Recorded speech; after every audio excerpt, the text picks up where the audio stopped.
السلام عليكم، ازيكم عاملين ايه؟ انا جايه اقول لكم كده في ثواني معدوده على تركايه كده بتديها من ناس كتير بيعملوا الكوسه بالبشاميل وبتطلع معاهم نيه. هقول لك على حاجه كده تطلعها معاكي مظبوطه جدا. دي اهم تركايه في الطبخه كلها. بعد ما تعملي اللحمه على الصاج بتنزلي عليها بالكوسه، بتشوحيها معاها 5 دقايق، بتنزلي عليها بشوربه او ميه حسب الموجود عندك، وتكوني طبعا مظبطه ملحها وفلفل الاسود بتاعها، وهتحطي عليها معلقه صلصه. لو انت بتحبيها بالصلصه، بتحبيها بيضه هتسيبيها كده وتسيبيها تستوي، تغطيها لغايه ما تستوي كلها مع بعض. لازم الكوسه قبل ما ادخلها الفرن تبقى مستويه عشان تطلع معاكي مظبوطه. طبعا كل ده قبل ما احط عليه البشاميل ده بيبقى اخر حاجه.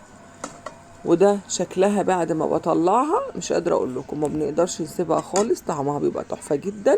ما بتعملوش ليه الكوسه بالبشاميل؟ اعملوها هتعجبكم جدا ومش هتبطلوا تعملوها.